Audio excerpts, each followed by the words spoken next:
Don't stuff grapes in your cheeks. Hello, my name is Brandy Hofer. Welcome to Color Me Happy. Thank you so much for being here. I sure do appreciate your time. Oh, so excited. Finally, we are introducing our mystery guest. The lead up has been suspenseful. No. I'm kidding, obviously. / making sure kids don't choke on grapes. It's Friday and everyone stayed home from school today, so cool. It was really fun. And chaotic, but good. I'm really excited because my husband heard me, now he's cutting up the grapes. Okay, so I'm really excited, not only for this guest, because she is amazing, and I look up to her in so many ways, in terms of the way she's built herself and her career, and she's been herself the whole entire time, unapologetic about mistakes and being human and living life in this way, because that's what we all are. We are human and we need to connect and unapologetically, like how we need to love all the parts of ourselves. And if you listen to, I'm going to tell you who it is. Well, you know who it is. I always do this. I'm like the guest, but I'm in the episode and you have to click on. So you already know it's Jann Arden, who really needs no huge introduction. She's a Canadian songstress, author, and so much more. Had her own show, podcast, everything. Just like, it's endless content to soak in. And I really love her last book. I listened to it while I was like DIY muraling my bathroom, which I haven't finished. And I was just loving it. And it's just really about embracing your life's journey. And I think you should check it out. Or check out this wonderful episode. There's so much beauty to pull away from it. I'm really excited because something else we've been working on for a really long time. Actually, I recorded it last year and then it was so big and so long and so full of content that I left it unedited. And now we slayed that beast of the mural course, because I'm singularly coaching people through how murals work, how you get started, and the materials you need to use to weatherproof it, and working with businesses and contracts and all that fun stuff. And I'm like, I need to finish the course that I already made. So I can stop individually telling people all of these things.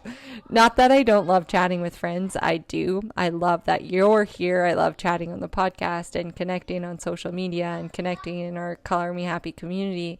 But it just makes more sense to have it like in a cute little bundle. You can also get we made like a free tips mural bundle in there too, which has all the information, like financially, how much it scaled our practice in the first year alone. It increased our net profits by 394%, and then steadily over the course of time, our revenue each year since we added them. So there's obviously that benefit, but also like working in your community, getting to know your community, and working with nonprofits. And there's just so many beautiful things about expanding your practice as an artist and creative through mural making. And we want that for as many creatives as possible, because I honestly think that when we share our creative gifts on this like massive scale, like murals are, that it will make the world a better place.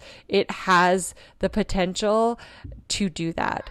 And I'm seeing it in my own community, especially with the big one we're doing this summer, which I just realized it's not just 2,600 square feet. It's more like around 3,000. So that's just bit off all my nails thinking about that, and having meetings, constant meetings about what it means in truth and reconciliation and what it represents. And Like seriously, I have murals to thank. It's more than just being a creative. It's being a person and practicing empathy and love and compassion and sharing your gifts with the world. Okay, I will let you listen to this wonderful woman who has done just that. She has shared herself, her humanness, and her creative gifts with the world, and it is my absolute great honor that she came on the podcast and has become my friend. And even though I'm fucking nervous in this episode, and you can tell, like so nervous, I was just like, okay, Jann, bye. But she was so awesome, and I followed up with a like, yeah, so I got nervous. No, but she called me a crone, which was the highest compliment of all. And you will know that if you read her latest book and tune into this episode, and we hope you enjoy it. You can only be yourself, and that's it. Exactly. So I want to give a little bit of background on how actually Jann and I first touched base. And it was, I think, in 2014, maybe something like that. 2014. And you were coming to perform at our local theater where I worked at the time. And I was drawing your face for our poster because I was hired for like marketing and stuff like that, which is hilarious. And then I somehow, because I'm an artist, worked in the fact that I'm like, what if I drew everyone's face for the post? How can I work in my artistic abilities to make this job it was a great job, but more tolerable with time. More in your wheelhouse. Yeah. And they appreciated it. They were really supportive. And when it came to your face, it was like I got this like big sheet, and I just had like the most fun with it. And I'm like, what if I just tweeted Jann? And it was actually at the time in my life where my mom was in palliative care at the hospital. And it's just one of those, after that moment and that time, your life just kind of shifts and you're like, fuck it. So I tweeted you. I was like, maybe Jann will see it. The only reason was that I was on Twitter was to tweet you anyway. And you're like, in order to like message me, you have to like follow me on Twitter. I'm like, cool. Yeah, great. And anyway, I was willing to give it all up for you, and you insisted on supporting me and paying me for the piece. And it was so empowering. And that moment meant more than you know. And I appreciate it so much. Oh my gosh, Brandy. It's such a beautiful piece. It's hanging in the hall going into my bedroom. And it's just a beautiful piece of artwork. And I don't have a lot of pictures of my head hanging in my home. I think I have one other one that was a little girl, drew like 25 years ago from an album cover, which was super cute. I mean, how can you not keep that, right? Mm-hmm. Oh, kid art is like, I'm obviously way too attached to kid art. All my art looks like kid art. So I think I could pass myself off as a 7-year-old. But anyway, thank you for doing that. And yeah, we have to support each other. It's especially when you're in a position to, to shine a light on somebody's work. But the funny thing is, Brandy, is that I don't always read Twitter. If I open it up or look at my phone, and come here, sweetheart. I'm babysitting my friend's little tiny dog. Come here. Come. Oh, so sweet. Hi. She's just worried about me walking out the door every second of the day. But so if I open my phone and whatever's in front of me, like I'm not scrolling through anything or reading a lot of comments, your tweet, and I believe there was a link to the picture of the artwork as well, if I recall. Yeah, I don't know how the fuck it works. Well, I hit it and there was a link. I couldn't tell you how big it was, if you had done something a postage stamp size or if it was 8 by 10. feet. But I'm just like, cool. And I know that I wrote you back. And then we took a moment in Lloydminster to connect backstage and get the piece. And it's almost like doing a drug deal. I think it was just like, you know, here's some money. But I will have it with me till the day I die. It's absolutely beautiful. You're so talented and it's so uniquely you. And good for you for saying, I got this job. How can I bring my strengths into this marketing thing? Oh, I know. And I think people are reticent to do that. They're reticent to, they get the assignment, but then they don't want to, oh, I don't want to step outside the line because I don't want anyone to, you know, I don't want to cause any problems. And everyone that works for me, I love it because they are always stepping, oh, I did this.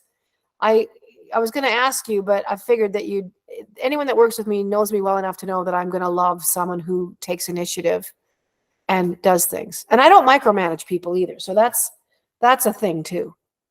Well, the thing is, no one's going to do things for you. You have to ask for what you want. Like, there's no opportunity that comes your way if you're not asking for it, if you're not writing it down, if you're not actually saying it out loud.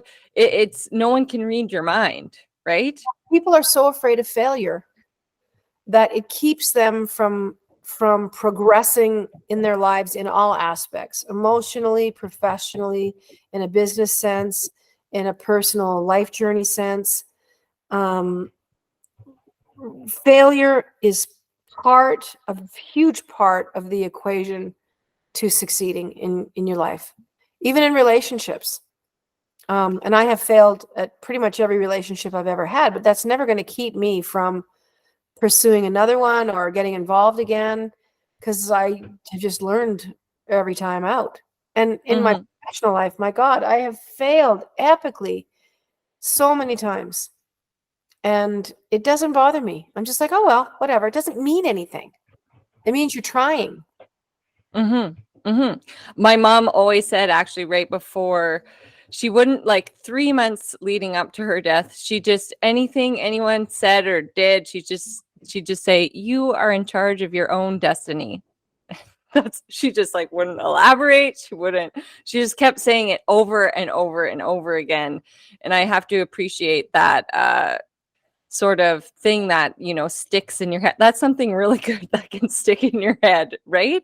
Well, And person is on the last walk up the hill in their lives. Their words just loom large, every word.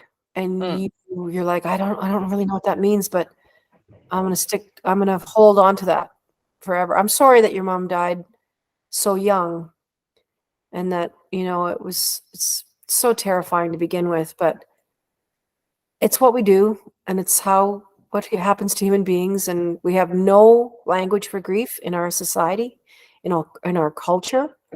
It's the elephant in the room. People don't know how to talk to you. They don't know how to console you. They don't know how to hold you. They don't know that it's okay just to sit quietly in a room and listen. They don't have to bring up anything.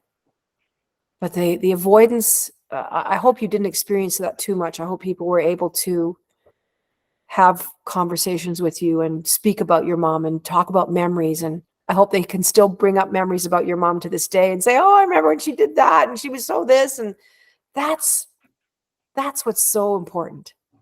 I agree. And it was a beautiful thing. And I think I wrote about it a lot. I talked about it. I made art about it. And there is power in that. We have this ability to express ourselves as multifaceted creatives.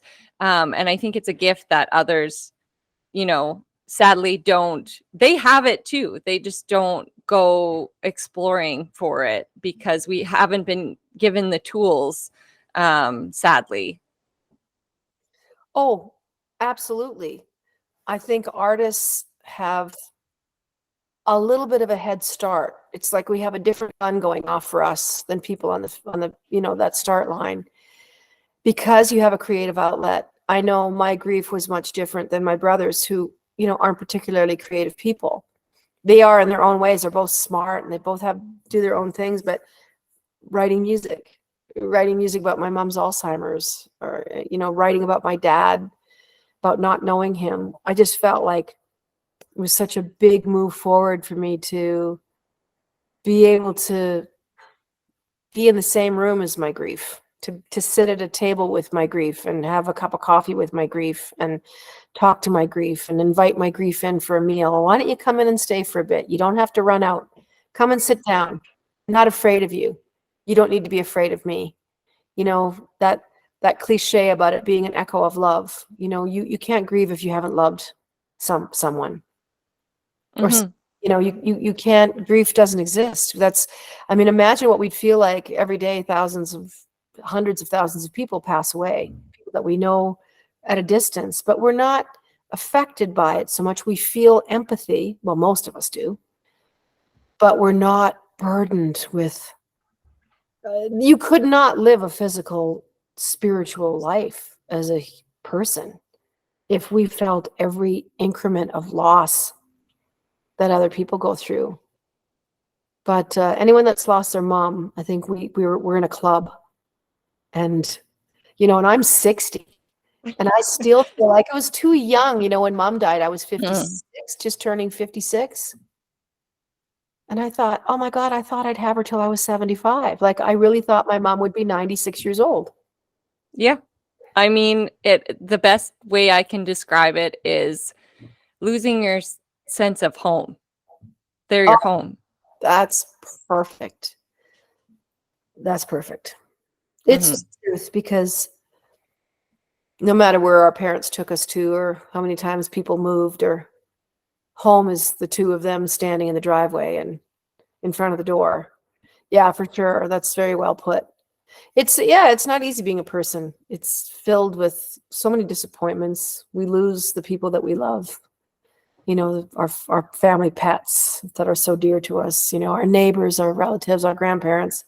But through that, we become better artists, and it becomes so much more imperative to me, the importance of creating art and connecting myself with other people and somehow letting them find their way, because they can't draw a picture or write a song or do a dance or do a sculpture. That artists that do those things enable people to find their way out.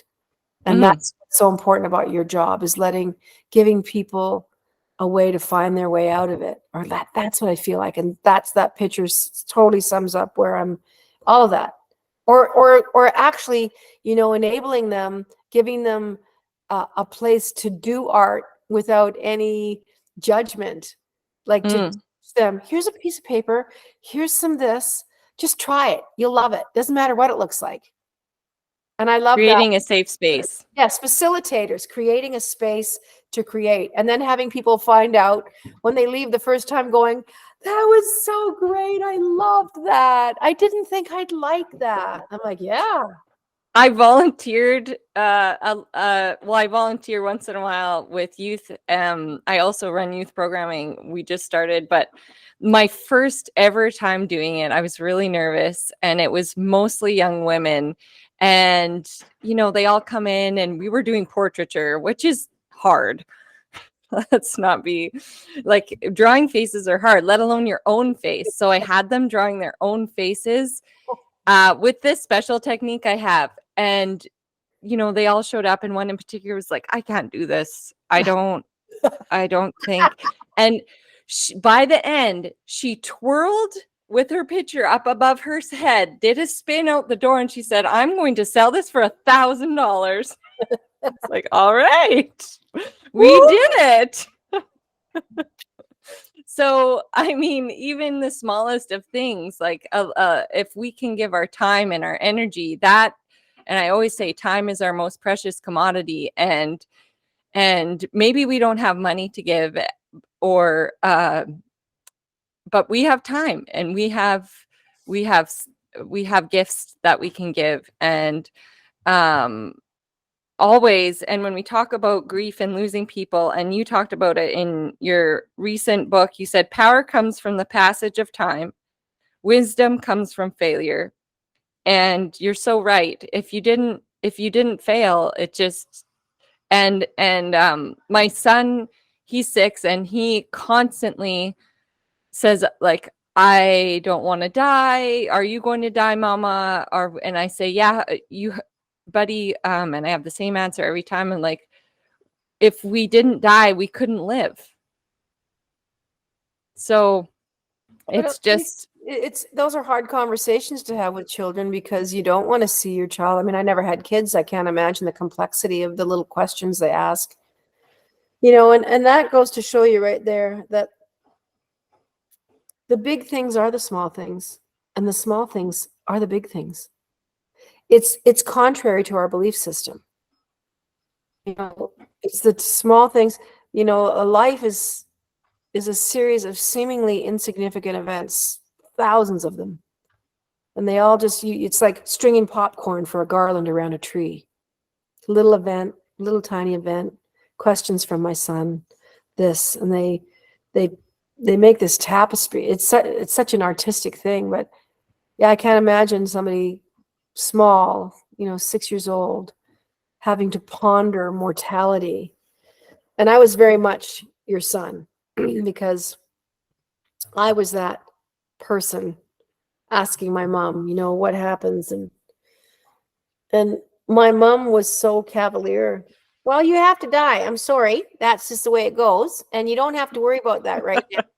Because if you don't, and you don't really die anyway, you just change. Mom would say your soul is your pilot and your body's your spaceship. And you can't take your body can't breathe out there. So you have to leave it behind if you want to go on an adventure. And when you're 6, hearing stuff like that, you're like, wow, that's really, I can get my head around that. And my mom said, why would I be afraid? You're not even going to know. You're not going to know. And so my mom left me with a lot of, and she did believe it. My dad was the antithesis. He was so afraid. He was afraid at 40, at 50, at 60, at 70. He was afraid. He was perpetually afraid. And it was sad to watch his fear overtake him. My mom was like, well, why would you worry about that? And she was so earnest about it. So I'm a little bit of both my parents, I guess, but mostly my mom, thank heavens, because that's how I want to be living my life. I don't want to be dogged by it, but I don't want to not think about it, because that's the mistake. To think about dying is to think about living. And you have to have those two things coexisting. So many parents, I think, keep those ideas. They don't let their kids go to funerals. Oh, you're too young for that. And I think it's a cultural flaw that we have here of our silence around death, even when it comes to animals. Oh, he went to live with someone on a farm. Like, fuck. He died. The dog died, and we're going to get together as a family. We're going to dig a hole, and we're going to bury him. And what do you want to put in there with him? A toy? What do you... Keeping that kind of thing from children, and people would say, you're not a parent, you don't know. Well, I was a kid, so I do know. People negate that all the time. I've been dogged with that my whole life, by women especially, that say, you don't have an opinion because you're not a parent. And I'm thinking, why don't I get credit for growing up and being a child with vivid memories and parents that didn't really know what they were doing, and how it worked out for me, and how I straddled those things and overcame obstacles. I was a kid. So that's not fair. So next time people go to, sorry, I dropped my glasses, to negate someone's opinion because they haven't been a parent, that's not fair. No. Everyone has a different story, and everyone has something that they've gone through. And we have to have more empathy and compassion when it comes to that. And actually, so shortly, I did not think our podcast was going to go so deep into death today, but shortly after the loss, so I have 3 boys, and shortly after I was like one of those, I'm going to be an independent woman with no children, and now I have 3 fucking boys. And so life you just never know. I also go with the flow. So Shortly after my first son, so my mom did pass away before the birth of my first son, and then shortly after the birth of my second son, we suddenly lost my father-in-law. So there were like hard, tight lessons, like all in the midst of becoming two like extremely amazing people were torn from our lives. And so my first son actually started stuttering, and he was only like 2.5, and so he couldn't quite communicate. And so I got all these books, because you're like, fuck, what's going on, right? About grief. And they specifically said, you can't skip it. When Mufasa dies in The Lion King, he dies, and he's dead and he's gone. Like that, those are conversations you need to have. So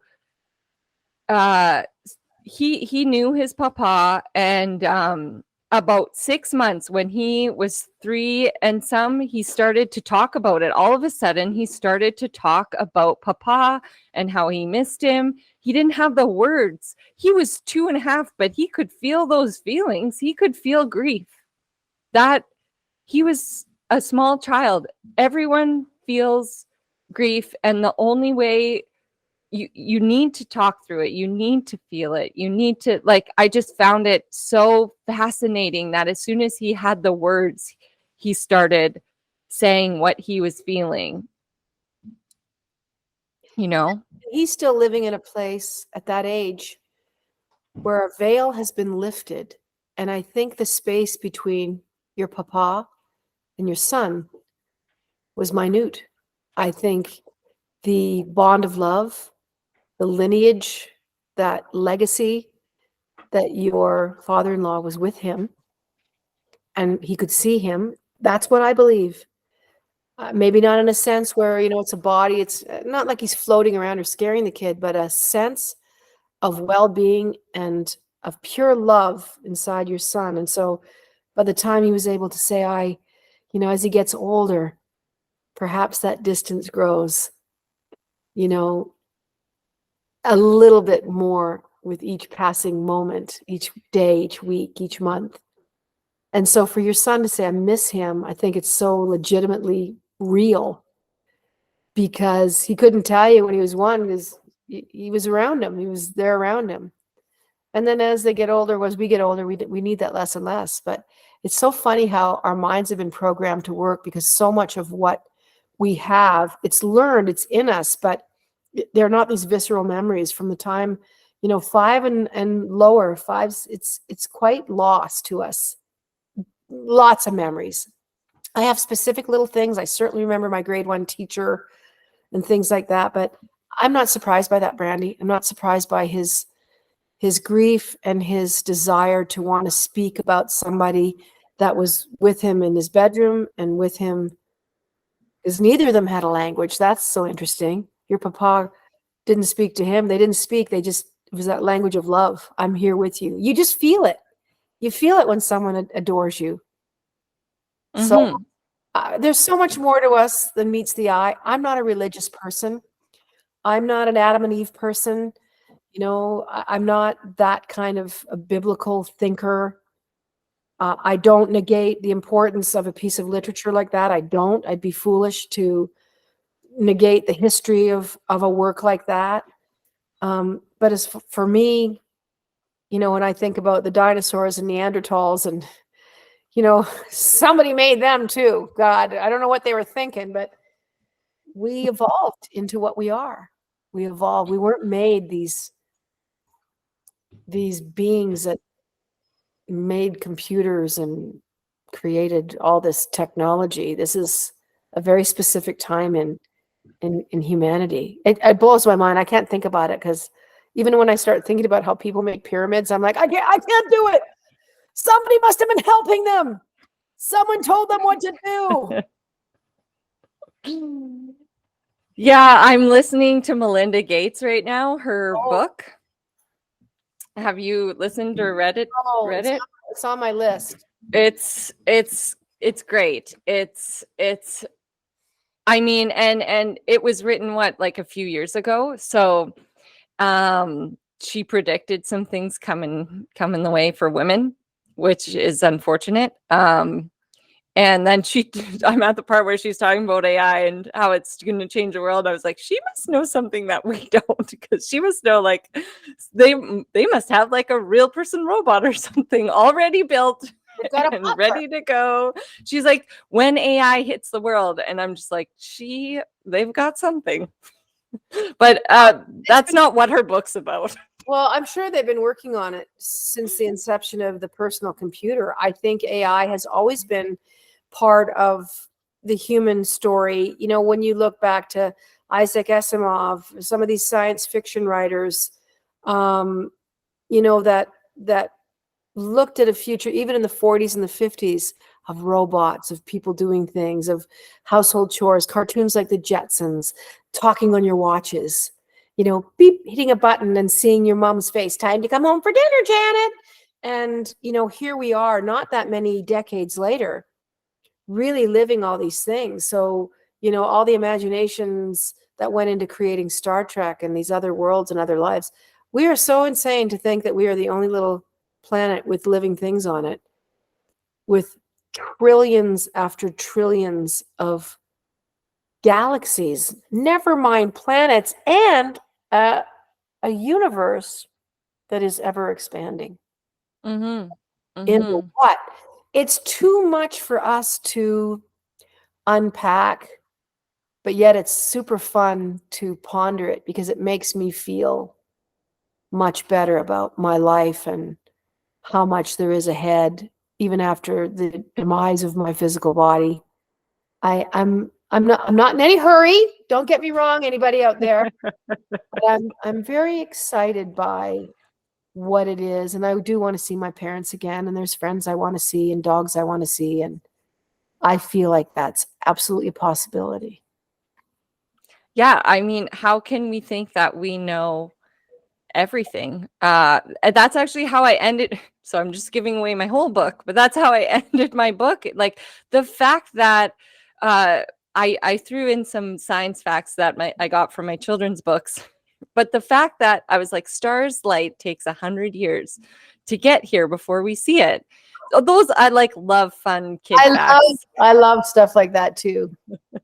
And so I'm like, what did it take for you and I to even be here, for our grandparents to meet, and for our parents to meet, and like, we have this life, and why are we living it like fighting one another? And it's just so special that each and every one of us, and that you are here right now in this moment. Yeah.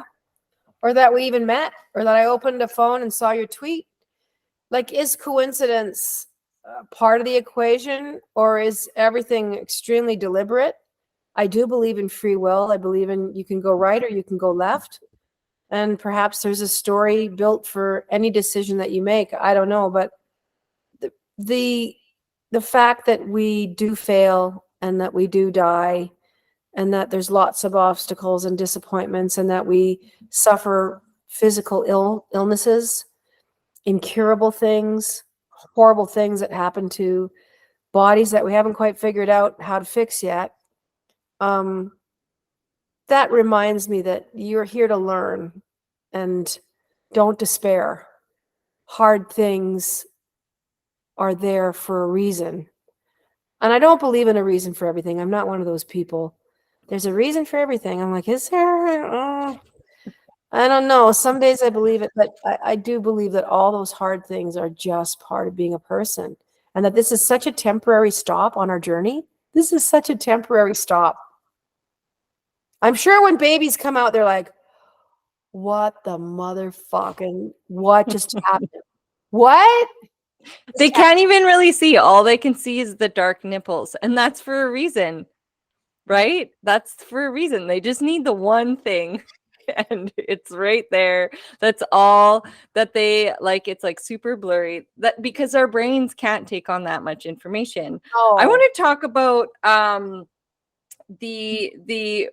your, like, so you're a songwriter and a performer, but you're so much more. And I feel like I don't know if it feels like this it was like this for me as an artist. Like I was only allowed to be a painter. Like you can't be an author and you can't be like told you that. doing, like you can't be a business owner. It's just like kind of the pressure of the art world. Like you have to be shown by a gallery, and if that's not, like, you can't, like, and then I start getting in these groups of women and we support one another, and they are doing all these things. They run their own magazines, they run their own podcasts. Like you are multifaceted creative. Like you do more than one thing, right? I think creators create, and I'm not worried about being good at anything. Like doing the television show, I started that in my 50s, started developing that in my 50s, and it was so much fun to do.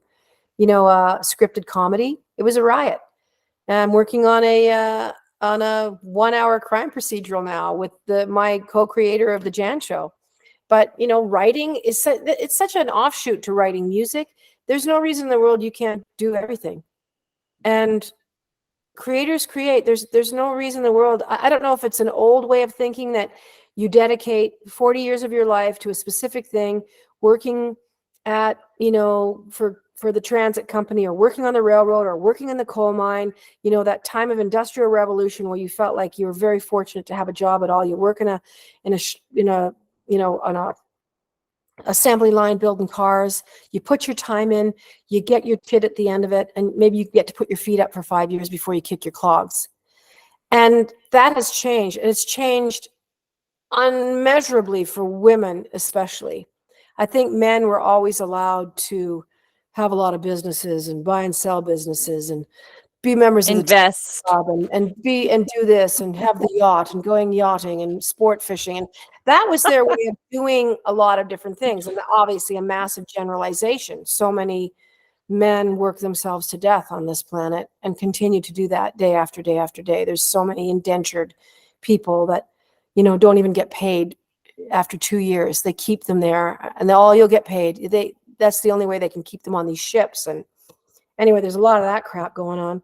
But women, it's only been in the last probably 40 years when we've been kind of able to break out of having children and a family and being homemakers. That, making money doing anything outside the home was, you weren't a good mother or a good wife. I think some of that stuff still looms large. It does. The percentage of CEOs, women that run large corporations, I think it's something like 3%. I'm not kidding you. It's a really discouraging statistic, but people like you are breaking that all the time because you're just trying things and doing things. And there's nothing that can stop the human spirit. The only thing stopping any of us is our own doubts. Wait till you get older. You start living completely with the absence of doubt. And I think that's why I do so many things. I don't care what other people think. I don't care if they don't like it. You don't have to buy it. You don't have to buy into it. You don't have to support me. But if you're not beside me, get out of my way. Yeah. I love how you empowered the word crone in your last book. I had so many crones around me growing up. I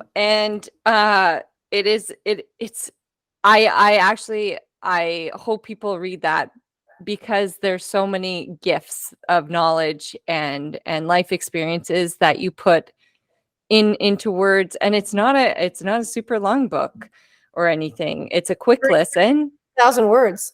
Yeah.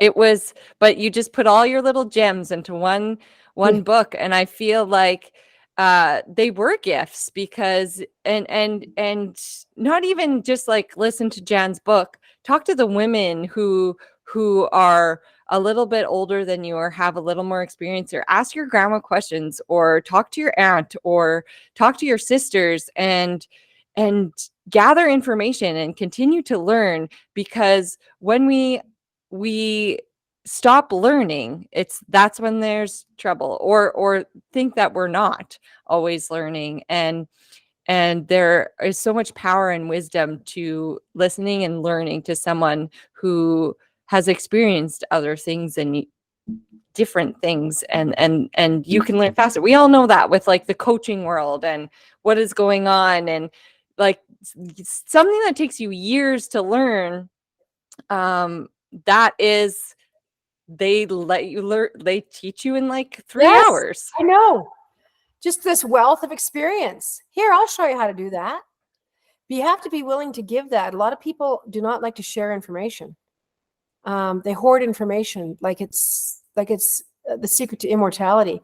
I just spent last weekend in Palm Springs with my friend Marianne, who just turned 91.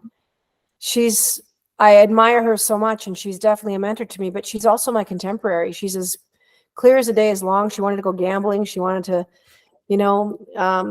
have lunch and dinner and just spend some time together and walk down the craft fair, down the main drag in Palm Springs. And it's pretty remarkable, the life that she lived and what happiness really means, and about service to others, and about just believing in something bigger than yourself, and the importance of family, whether family is biological or whether family is this patchwork quilt that you've put together over the years of a ragtag band of merry men and women. Family's different than it was. But she is so fucking funny. Her daughter's 71. And, I don't know. You're so right, Brandy. Ask people that are older, pick their brains, ask about how things were. It's so important, because it will affect how you make your way through the rest of your life. And the crone is indeed that person that lives in all of us. And I don't believe you have to wait to be 85. I was a crone at 10. I feel like I've been a crone for a long time. No, I lived in the country, and you suddenly realize I can go in the world and I can make my way. I just need to bring this big stick and take no prisoners. And but I like the idea that a crone is not about a fairy princess. A crone isn't about having a sparkly dress and a wand that makes hard things go away. A crone is warts and weathered hair and wrinkled hands and age spots and a slumped over back and a hood and crows perched on your shoulder. None of what conjures up evil or bad things to me. It conjures up a sense of, I know who I am. I don't need to present anything to you that's contrary to who I am. I don't need to fix my nose or put on concealer or color my hair or straighten my back up a little. This is who I am. And that's what I liked about that. I learned great lessons from my great aunts who were just like, be yourself. And I've made a career on singing a song that the chorus is be yourself, but actually really believing it and understanding how you monetize being yourself, and how I have understood that making money on being myself is a very noble, regal thing. To make my life, to be able to buy my home and support my life without a partner by being myself. And I don't know why people are afraid to monetize who they are. There's nothing wrong with being paid from just your intellectual value. Thank you. Yes. I'm working on money. I feel like I have to work on that all the time. It's something, it's a process that is constant. Yeah. And I actually said to my dad, so I'm raising money for like youth programming, and I'm raising money for our big mural for our Choose Love and Join Hands in Truth and Reconciliation. And I told my dad to ask this person whom I know was going to say no, because they have so much money, but there was no fucking way they were going to give to these causes. But sometimes I'm kind of like my mom that way. I'm like, just do it. I want to see what happens. And of course my dad did, because he is who he is too. And he's so kind, and it's like, sure, I'll go ask. And of course he comes back and he's like, They said they got all their money tied up in the whatever. And I'm like, and I said, that's what I thought. And I said, Dad, I don't know if this will work. And I guess we'll see. But what if I build my business and build who I am and provide for my family, but in a way of giving? So what if I do these things and I always have something where I can give back in them? I'm like, I don't know if it'll work, but I'm going to give it a solid fucking shot. It will work. I do it every day. Because I've been able to build my brand. That's what the kids are calling it these days, because I've been able to monetize who I am and what I do in various myriad ways. Because let's face it, I'm not going to be able to tour forever. My work is going to have to be a little bit more sedentary and contemplative, I think, as I age, because I'll never stop working. But I can still write books at 75. I can still, you can always paint. Doesn't matter if you're 92. My God, Grandma Moses didn't start painting till she was 80. So there you have it. But I do these things called cameos, and they're video messages. I've done almost 4,000 of them, and I donate every single dime to animal welfare all over the world. I'm not even going to say how much I've donated, because that's not important, but I'm mind-boggled at how many people I've been able to assist in a small way. And it has made such a difference in my life. And I've had those exact people, Brandy, that you're dealing with the gentleman that said his money was tied up in investments. I've had so many people that I admire so much, that I've worked with for a long time, admonish me for not keeping the money. Why would you do that? Especially during COVID, when all of us had stopped working. And I was like, you cannot teach people that. And I can't be angry with them. It's just a way of thinking. It's an old school way of thinking. Like I said, it's just dragged forward from kind of the Industrial Revolution, when you got jobs and you looked after your own. But it has been more of a light in my heart and in my life, and has made me feel like now I know I can do more. It's one of the best things I ever took on in my life. And I didn't start out that way. I thought, oh, cool, I'll do this. And I thought, I'm just going to donate it all. I'll see if I even get one person that hires me. And then it went nuts. And they're just fun birthday messages. They're all so goofy. But to be able to help, people, help humans. Obviously, I'm not giving, $300 to a dog. Here you go. I'm giving the money to their human. Help them. So, Brandy, you can do it. It works in tandem. And the more I do, like probably 40% of the stuff I do are charity jobs. I'm being paid for the jobs, but everything, it's a fee that's manageable for everybody. 40% of what I do is charitable jobs. Wow. And it works out. Yeah, it has to. Well, it has. It's worked. It's worked for you. It's working. Don't ever doubt that for 1 second, because you can provide for your family, and you can provide for your soul and yourself as an artist, and what would like to accomplish in your mural, and this is the beginning. It's going to be this mural, and then it's going to be that thing, and then it's going to be that, and it's going to be one thing after the other. Because once you open that door and want to show people, then people do want to be part of it. But it's always those slaggers,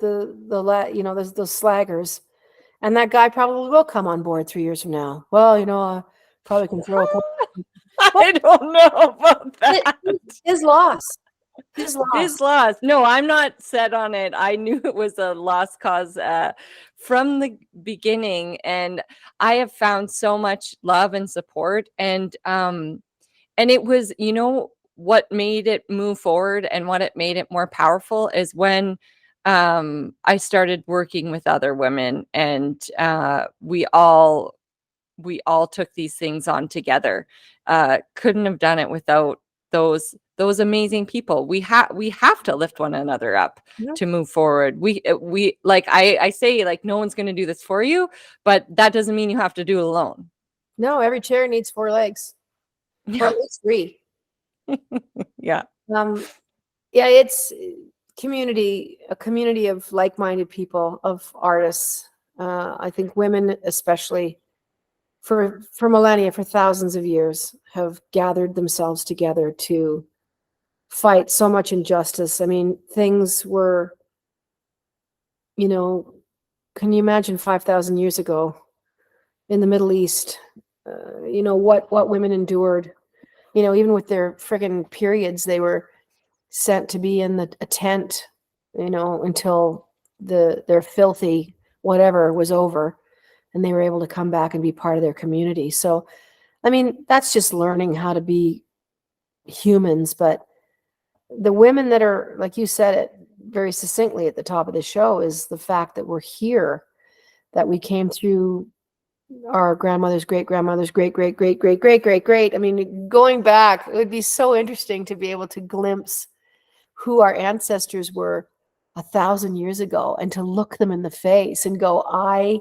am here because of you, and what they would feel like you've got that. I never had children, but your boys and their families, it's mind-boggling to think of legacy in those terms. It every day it boggles my mind. And 3 boys. 3 boys. Shit hits the literal fan daily.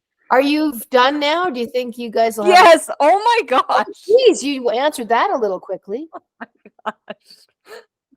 We're so tired. We're so tired. Mom would say, well, Janet Jackson just had a baby. I'm like, no, Mom, she's a surrogate. I can't have a baby at 50. Well, I bet you could. Dad and I would look after it. And I'm like,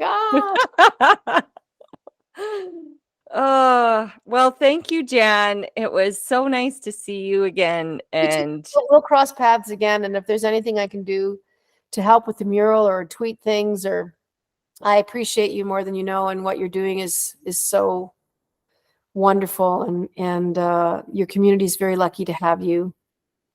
And don't take shit from anybody. It's good things come out of bad things. I love it when people tell me no.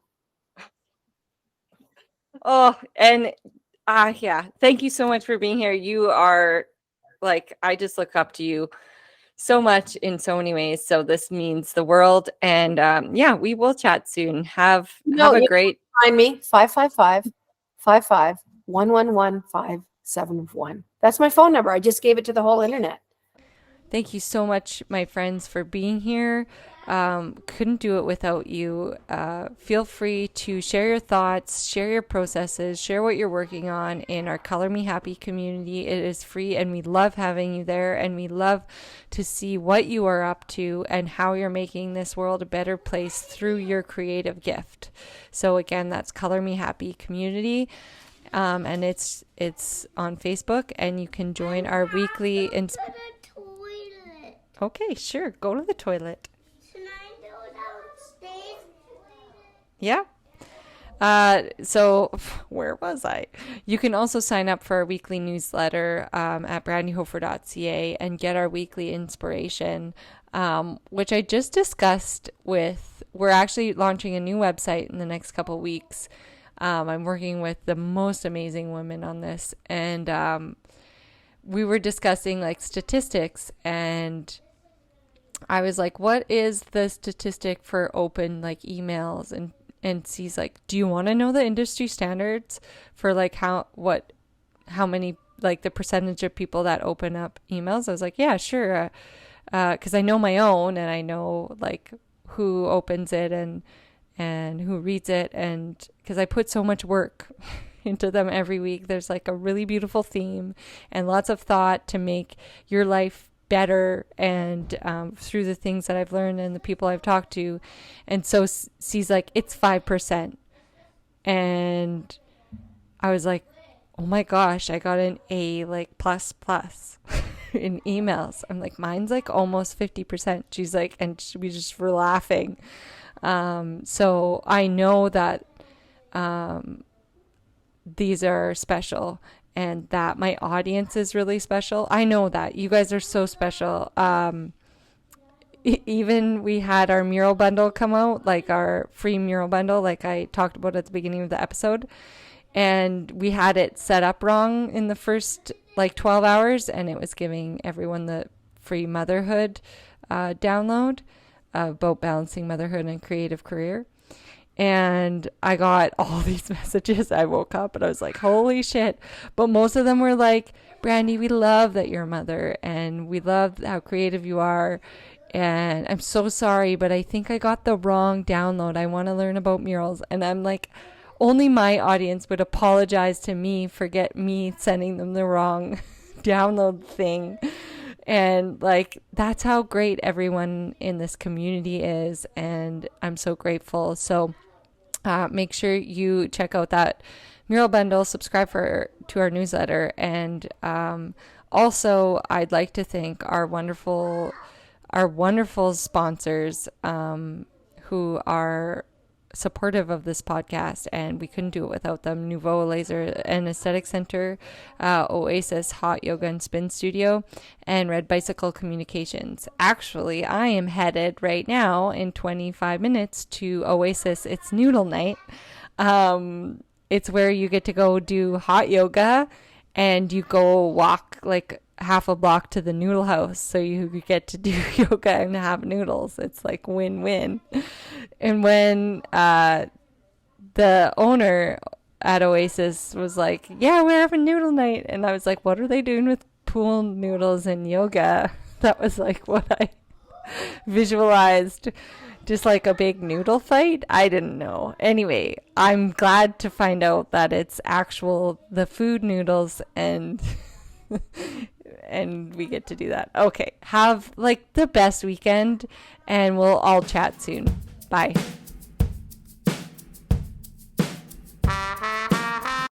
If you're looking for some time for yourself to relax, release, and unwind, Oasis has the perfect space for you. They offer yoga and spin classes of all levels. Whether you are a beginner or advanced student, Oasis thrives on accommodating all aspects of the practice. Let their serene environment and gracious staff help you in your journey of peace, healing, and strength. Sign up online at www.oasishotyogastudio.com or by downloading the Oasis Hot Yoga Studio app. Feel like yourself. You deserve it.